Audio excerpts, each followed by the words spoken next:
Hey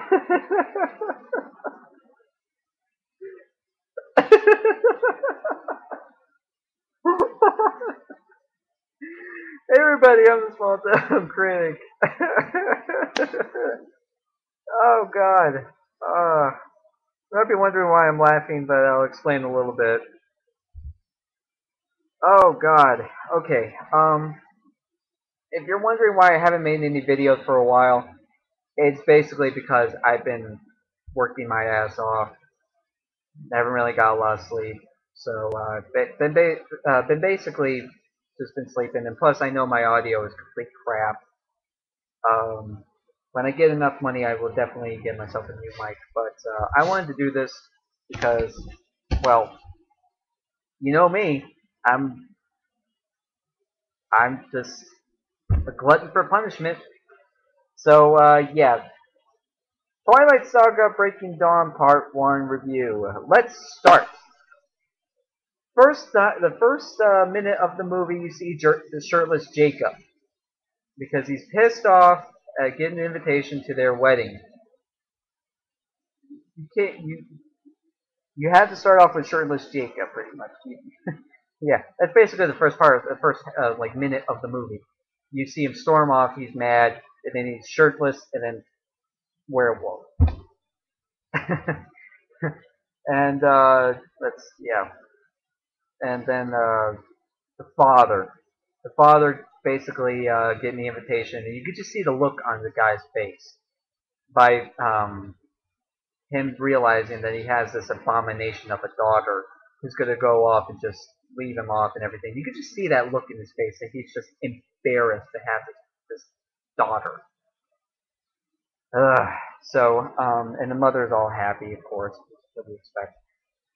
The wedding itself happened, and Bella basically explains to Jacob when he shows up to the wedding that he wants to, or she wants to, not turn into a vampire yet until after their honeymoon, which means that they'll basically have their first time together by her basically getting hurt in more ways than just her first time. Basically, because he's a vampire, and by the sheer power of the sex of the sex, by the sheer power of lovemaking with him, it could easily kill her. You could easily break her. That doesn't cross her mind at all. Like, really, you don't think that you should, it's like even Jacob thought that was ridiculous. He was saying he was just pissed off, and I couldn't blame him. You're gonna get you're gonna get yourself killed by getting like sheer killed by fuck. You're gonna get killed by fucking.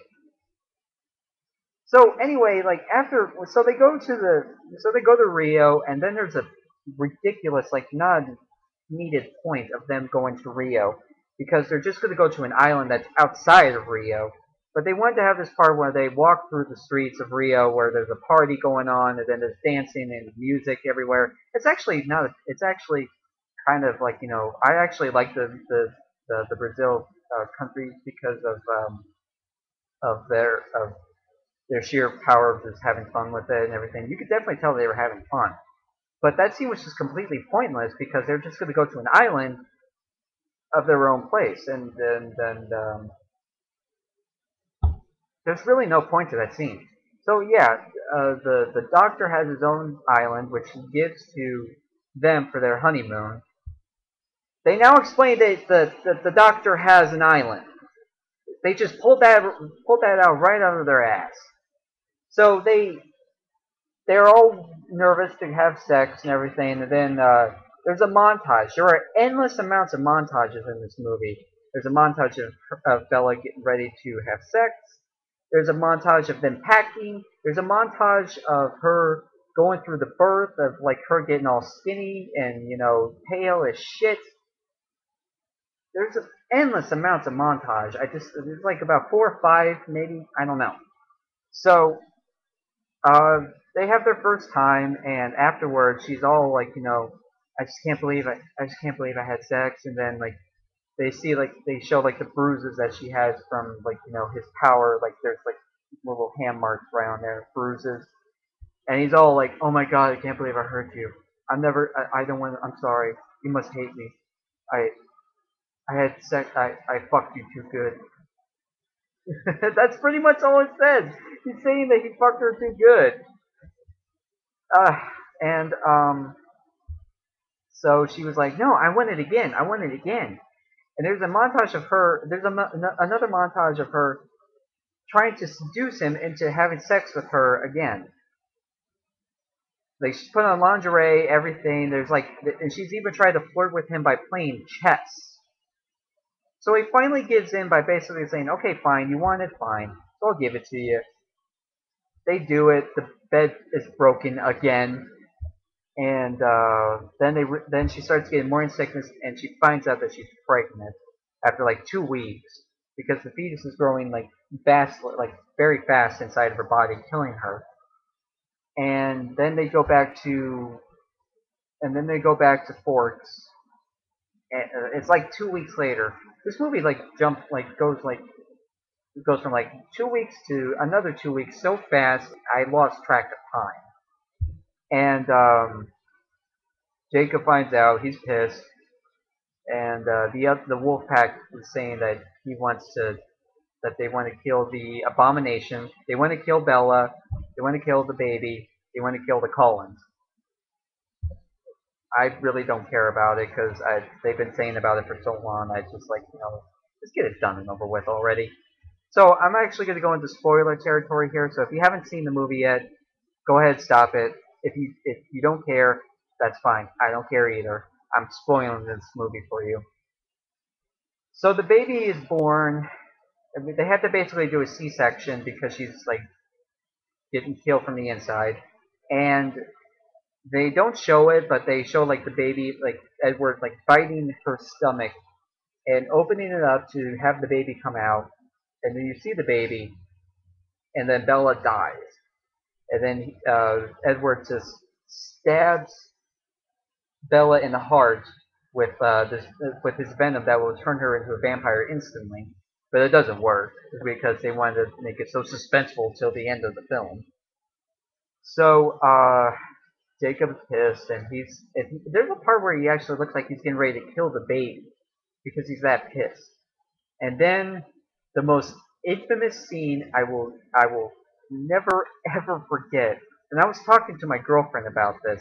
I was laughing to her about this. The imprinting. For those of you that don't know the bullshit that is the Twilight myth, the Twilight thing, when a wolf imprints on somebody, that means it's there for life. Like they're in love forever. The baby looks at Jacob, and it's a digital baby, by the way. You can see that it's digital face, and it looks horrible. The baby looks at Jacob, and then he's just smitten. And then there's like a montage of him looking at the baby, of him taking care of the baby, and then the baby growing up to look like Bella, like, and then he realizes that this is the woman he's gonna fall in love with. I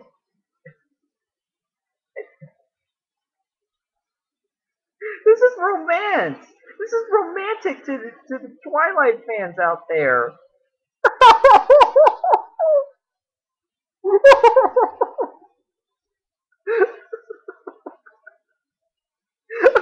This movie cracked me up.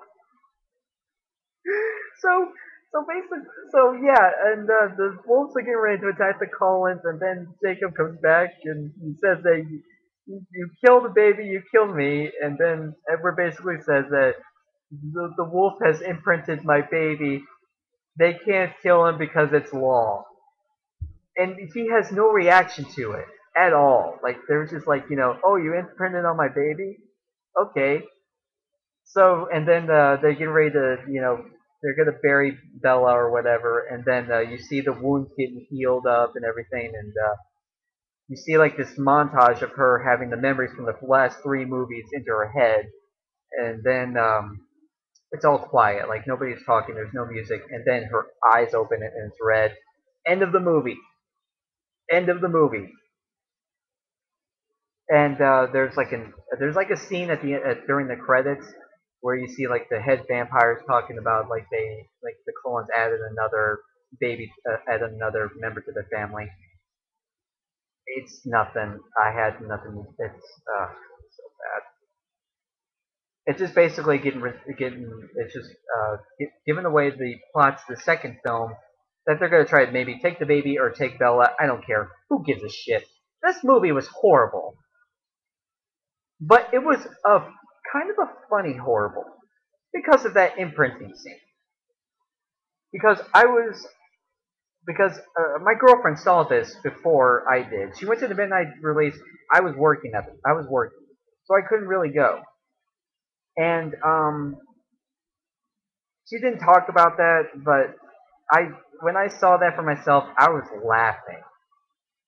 And if she's watching this, honey, you've had to have laughed your ass off during that part.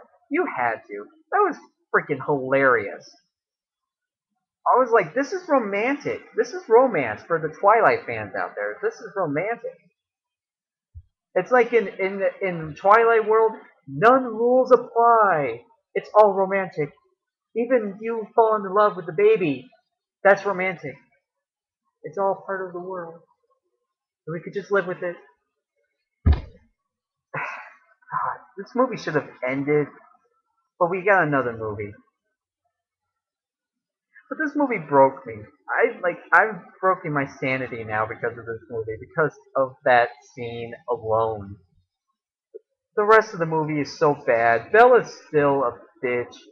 Edward would still bow down to her every will. Jacob is now pretty much a pedophile. Who gives a crap about the second film? I don't. Bottom line, this is mainly for the Twilight fans alone. This is not for the people who are just going to go see these films, to just see them. I have a reason to be able to see them because I want to tell you guys to stay away from some movies. I'm telling you to stay away from this film. I don't care if you're a Twilight fan or not. This movie was horrible. This movie was just so bad. Oh my god, but I have to say that the imprinting thing just made me laugh. That's your romance. That's your romance, Twilight fans. There's your romance. You got your romance. Jacob's a pedophile. Yeah. Oh my god. So I'm gonna go right now because I need to I need something to get my mind off of this. You know what? Maybe playing a little bit more of Saints Row the Third might get me out of this funk. Or no, Assassin's Creed. I'm gonna play more Assassin's Creed to get my mind off of this crap. So I will see you guys soon. Yeah, and if my girlfriend is watching, I love you, hun. And yeah, that's pretty much about it. So have fun, everybody. I gotta go.